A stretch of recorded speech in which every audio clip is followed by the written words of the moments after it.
nous garde dans l'ignorance. Ça, c'est certain. Il y a si peu de renseignements. Et d'habitude, on nous les cache.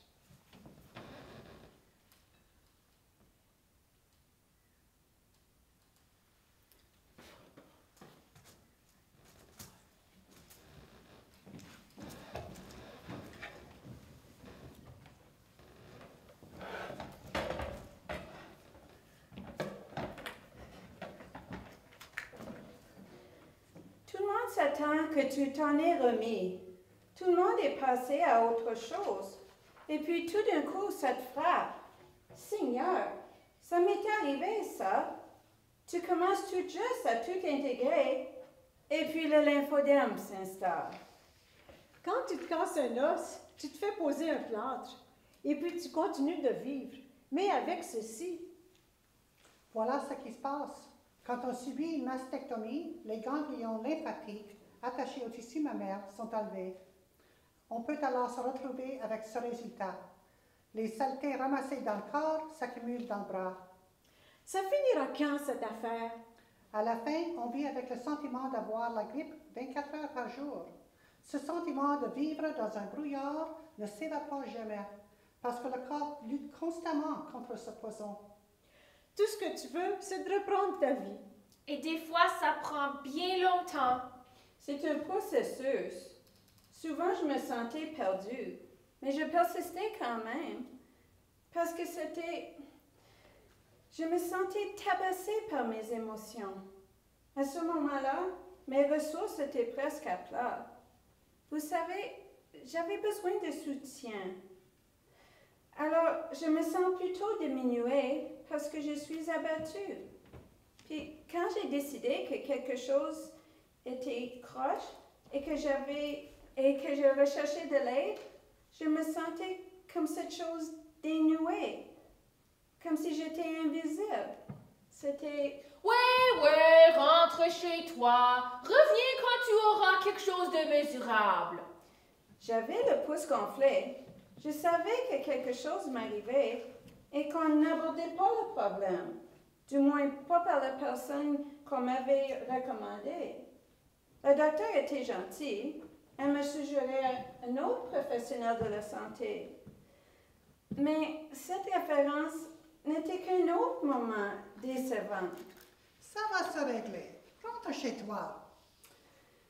J'avais l'impression que je poursuivais la bonne piste, cherchant quelqu'un qui m'expliquerait, mais pourtant... Oh oh! Oh oh! Oh oh! Cul-de-sac! Alors, je poursuivais une autre piste. Et là, il y avait un nid de poule gigantesque. Je me sentais incomplète. Vous savez, je cherchais à retrouver mon identité. J'étais bouleversée, chauve, sauf quelques touffes.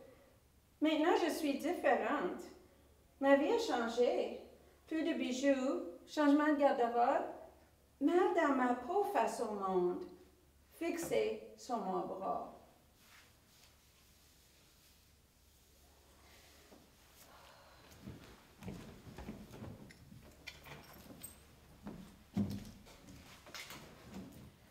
Bride, montre, Gants de jardinage, bâton de golf. Camisole sexy. Lotion de bronzage. Sac à dos. Plaque à biscuits. Alliance. Avec le lymphodème, la liste d'activités proscrites est longue. Je dois abandonner mon jardin, à moins de m'envelopper dans du papier bulle. Je suis terrifiée des coups de soleil. Je suis nerveuse dans l'écurie. Pour moi, c'est les piqûres de maringouin. Faut faire tellement attention. Mais pourquoi pourrait causer une infection? Quelqu'un m'a dit, tu es handicapée maintenant. Prisonnière. Je me sens prisonnière dans mon propre corps. Parfois, je me sens moins attirante comme femme. Vous savez, j'ai dû supplier mon chirurgien pour une recommandation. Puis ça me fâche, ça. Mais vous savez, d'habitude, j'y pense même pas. Je glisse mon bras dans ma manche et je continue de vivre ma vie. À ma première infection, je ne pouvais pas obtenir de rendez-vous chez mon médecin. Alors je me suis dit, j'irai à la clinique oncologique. Je souffrais de mal au ride et là, j'ai dû attendre, assise, heure après heure, attendant, observant la rougeur qui striait mon bras, qui s'approchait de ma main. Je me suis dit, bien maudit! C'est ça la panique. C'est souligné par le fait que tu n'as aucun recours si l'infection s'aggrave. Tu ne sais plus où donner de la tête et ça t'inquiète. Tu deviens hyper vigilante. Un jour, j'étais au centre-ville dans un vestiaire de grand magasin et je me suis coupée à la main. Moi aussi, j'ai écorché ma main sur une étiquette. Je saignais, alors j'ai insisté qu'on me conduise aux toilettes. Je suis certaine qu'elle croyait que je dramatisais, mais qu'elle ne se rendrait pas compte, parce qu'elle ne se rendait pas compte. OK, j'ai pensé, si je lave bien ma main, je ne vais pas m'infecter chaque fois que je me blesse. Moi, j'ai contracté une infection d'une toute petite écharpe. Moi, j'ai jamais eu d'infection, mais j'ai vu mon bras grossir de 6 cm. C'est vrai, on sait jamais. Même si mon médecin est la meilleure de la ville, je suis certaine qu'elle ne comprend pas ceci. Vraiment! Elle m'a dit... Gardez le bras en haut quand vous ressentez ceci. C'était ton oncologiste qui a dit ça? Non, ma généraliste. Les docteurs savent rien. Lors de mon accident de voiture, on m'a mis dans l'ambulance et on se préparait à insérer une intraveineuse dans mon bras. Mon Dieu! OK, prenez une bonne respiration. Oh, touche pas mon bras! Tu vois pas la manche? C'est pour mon lymphoderme. Mais c'est quoi ça? Et c'était l'infirmière dans l'ambulance qui m'a dit ça. Elle n'avait jamais vu une telle chose avant. Elle savait pas ce que c'était. Quant à moi, après avoir survécu la trouvaille de la Manche, je suis allée chez mon oncologiste qui a dit « Qu'est-ce que vous vous êtes fait au bras? Vous vous êtes blessé? » C'était mon oncologiste qui m'a posé cette question. Tandis que mon oncologiste était le premier à m'avertir. Il m'a dit... Prenez garde, faites attention. Tu deviens hyper vigilante. Mais c'est frustrant, vous savez, ce cancer du sein. C'est un apprentissage constant, avec une décision après l'autre. Et ça me fatigue. Puis le lymphoderme se rabat sur toi. Merde alors! Tu es supposé de faire un exercice pour ceci, un autre pour cela, et puis tu passes une période où tu te dis, je me désintéresse complètement de ce problème. Tout va se régler. Tu ne veux plus confronter la chose. Tu passes par de différentes étapes, comme pourquoi ceci m'est-il arrivé? Ou personne ne me comprend. Même personne ne veut m'écouter. Et encore, y a-t-il quelqu'un qui peut nous aider?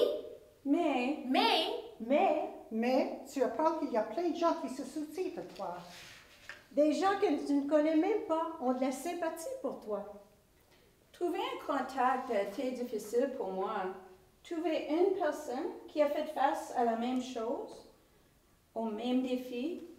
Finalement, j'ai rencontré une femme avec le lymphoderme. Elle m'a suggéré de raconter des blagues. Vas-y.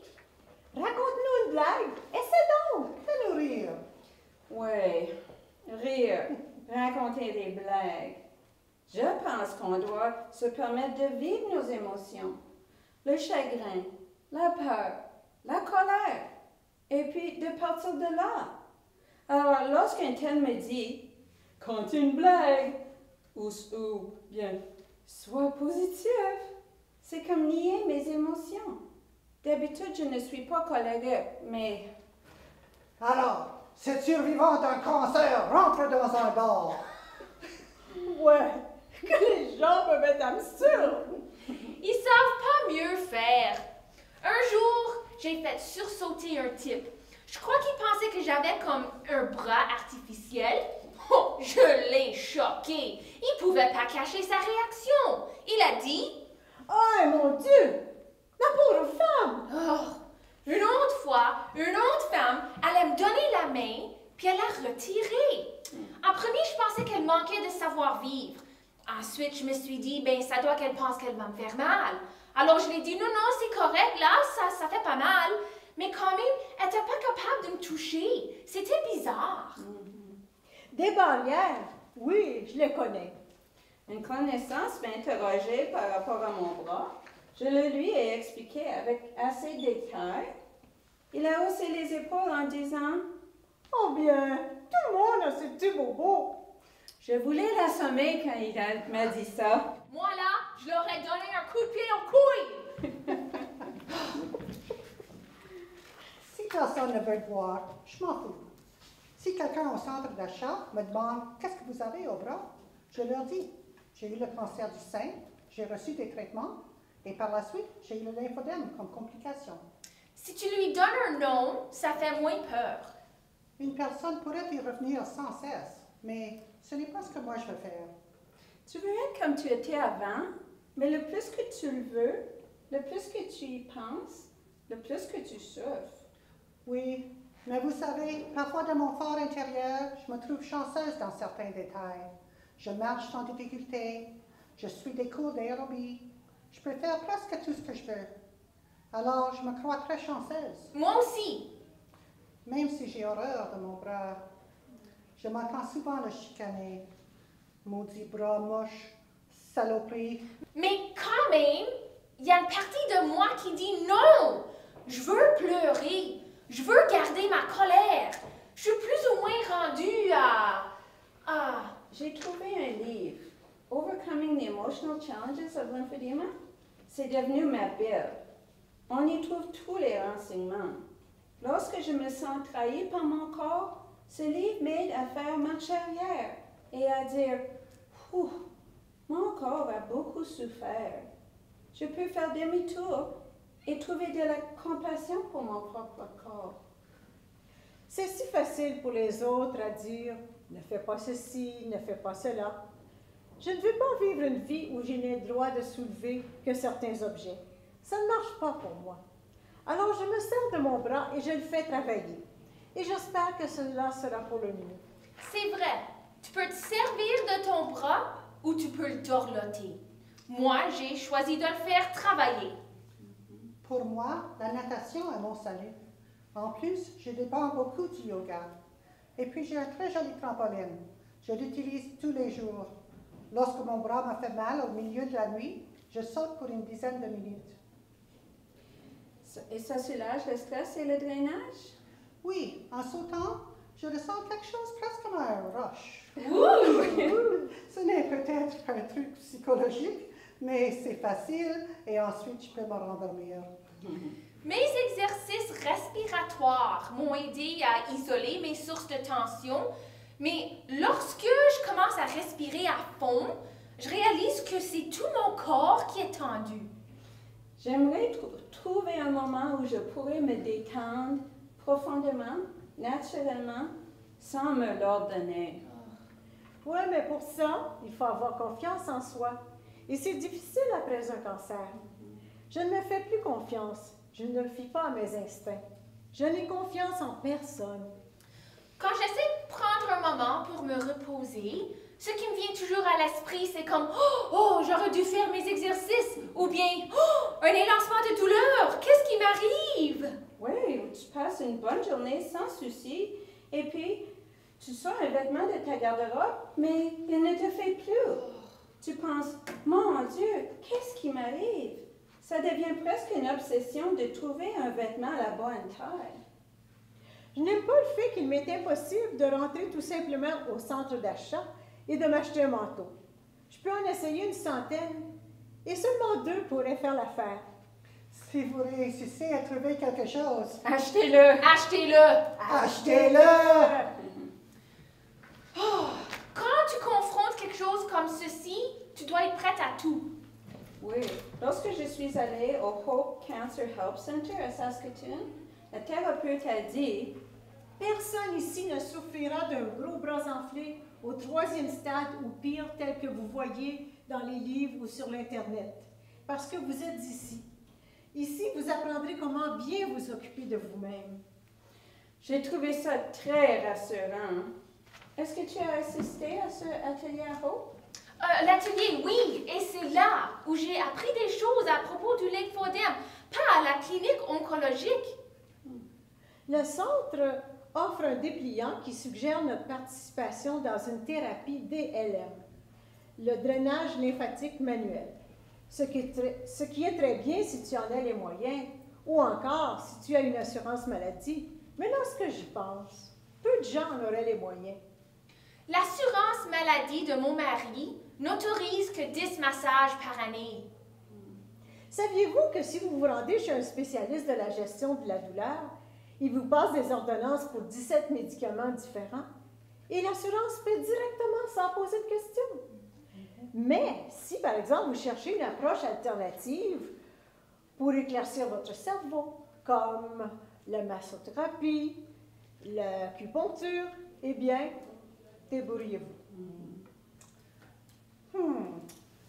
15 rendez-vous chez la massothérapeute ou une semaine à Puerto Vallarta.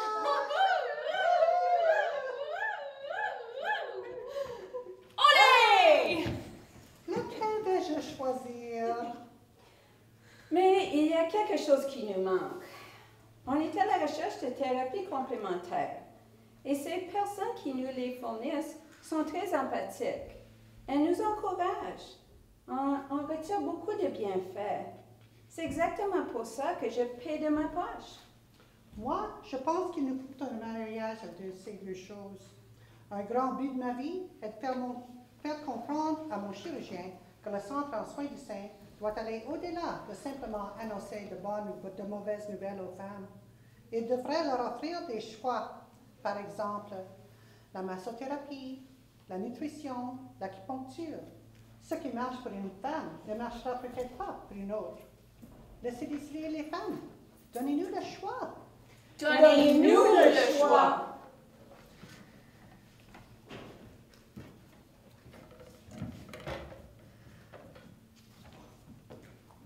Je crois que j'ai réussi mon parcours avec le lymphodème. En particulier, j'ai reçu beaucoup d'appui chez mes conseillères, aussi bien que chez ma massothérapeute. Je ne sais pas si le massage fait vraiment de la différence. C'est peut-être temporaire, mais elle est là à chaque fois que j'ai besoin d'elle. Je vais à mes rendez-vous, surtout pour avoir son appui. Je rentre à son bureau. Elle me fait asseoir et me dit « Alors, dis-moi comment ça va. » Et je suis là comme bla bla bla bla. Et je sors me sentant traitée comme une personne et non comme une série de mesures et de chiffres. J'ai une identité. Je suis quelqu'un. Je peux dire que je ne me sens plus aussi abattue et brûlée.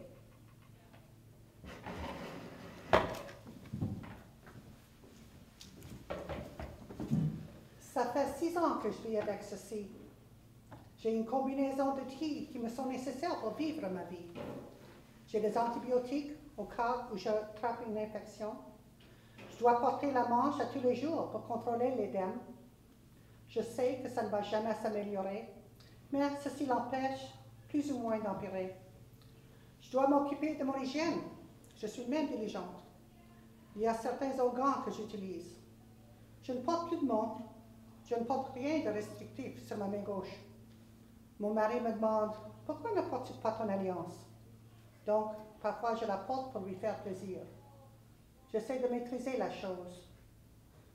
Le ruban à mesurer. Il y avait un temps lorsque je me mesurais d'une manière obsédante. Je ne le fais plus maintenant. Alors, c'est ça. Rien de trop profond. Je m'accommode à tous les jours au lymphodème et voilà.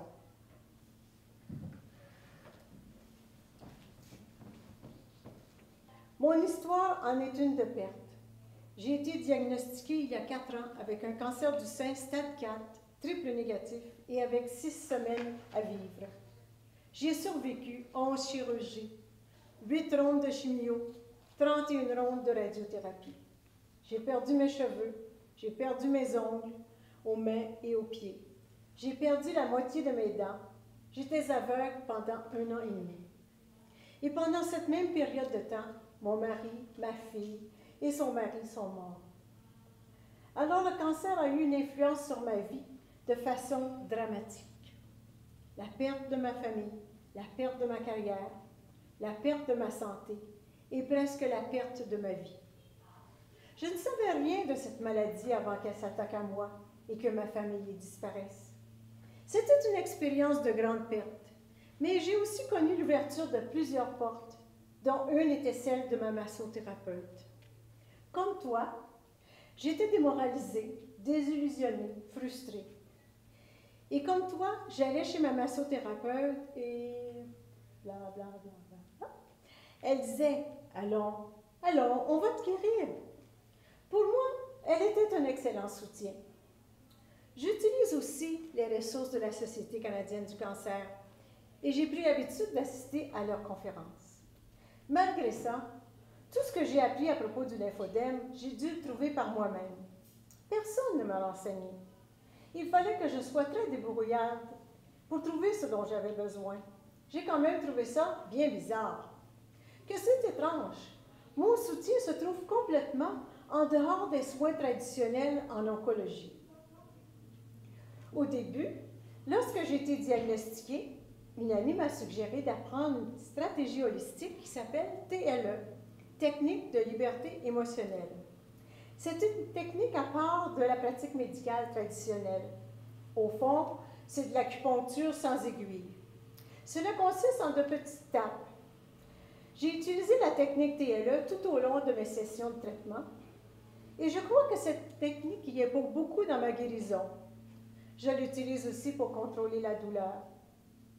Vous voyez, je ne suis plus aveugle. Mon chirurgien ne sait pas que je pratique cette technique, mais moi je le sais, ainsi que mon médecin de famille et ma massothérapeute. J'ai dû bûcher fort pour trouver les ressources dont j'avais besoin pour me guérir. À ce moment, je crois que j'ai récupéré ma santé. Maintenant, il y a un peu de joie dans ma vie.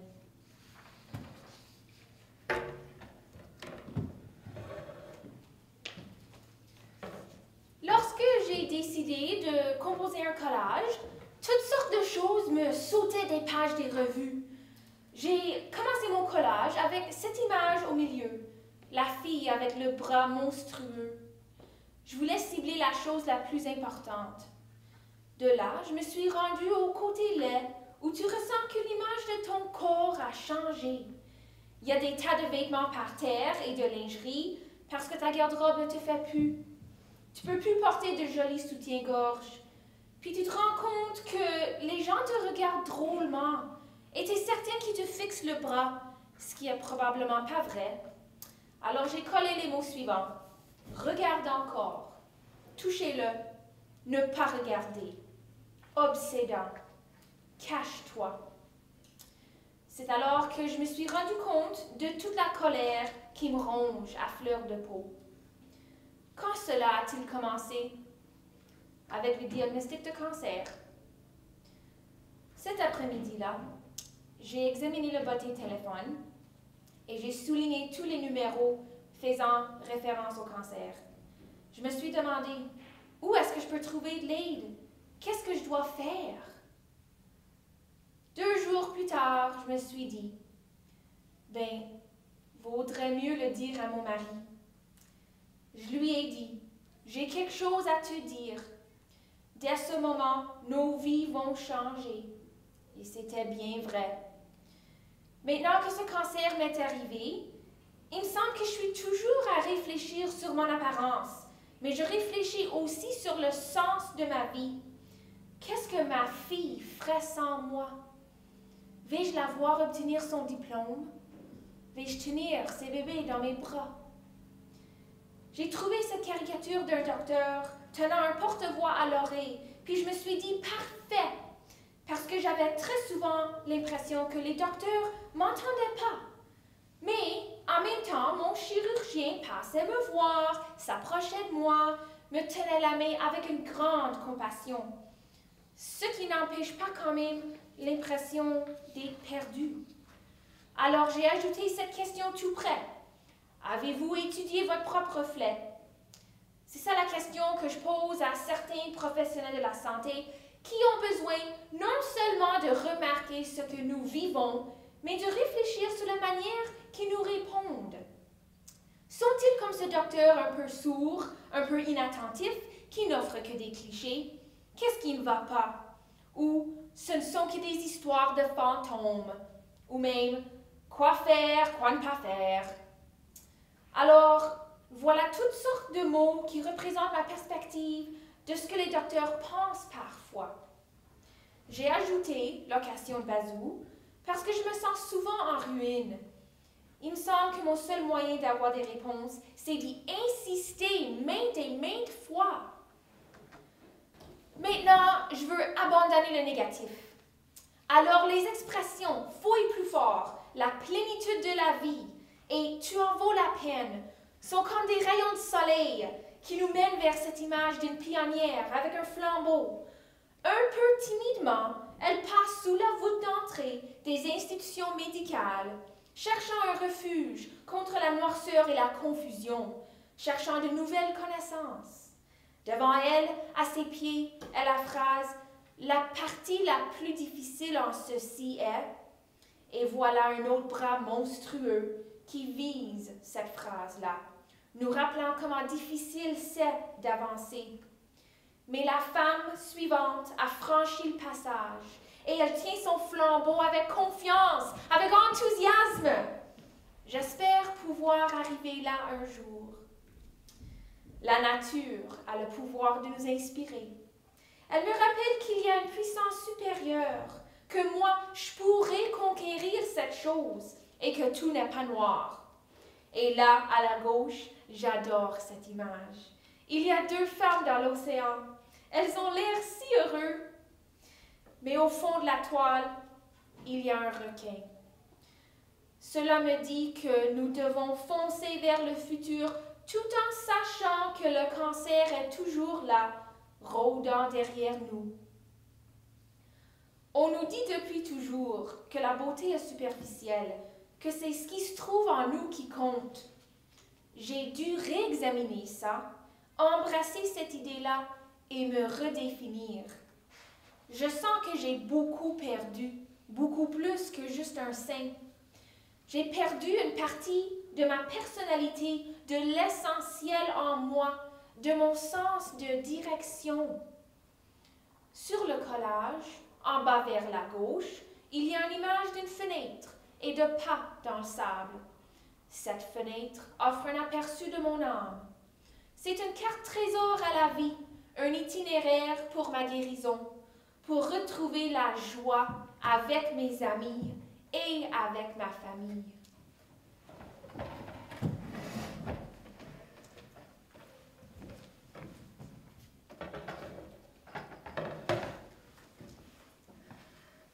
Et vous savez, il y aura de bonnes journées et de mauvaises journées. Et si aujourd'hui c'est un de ces jours emmerdants, ça va, demain ira mieux. Tu ne peux pas te laisser croire qu'un jour tu te réveilleras et que tous tes soucis se seront envolés. Mais la plupart du temps, tu peux être heureuse et tu peux être engagée. C'est vrai que certains jours, tu vas t'asseoir, puis tu vas pleurer à chaudes larmes. C'est permis. Parce que nous avons été mutilés. Parce qu'on nous a laissés avec des cicatrices majeures. Parce que plusieurs d'entre nous ont presque perdu la vie. Et parce que le lymphodème est une cruelle blague qui nous tourmente à la fin de tous ces traitements. C'est permanent. Pour surmonter nos craintes, on peut afficher une attitude de bravoure. On peut porter nos prothèses, nos simili-seins. On peut subir de multiples chirurgies en espérant de trouver une nouvelle normalité. Mais notre sexualité et nos corps ont été compromis. Les gens doivent comprendre cela. Il nous faut un public qui va nous entendre. Et qui va faire quelque chose pour nous. Et avec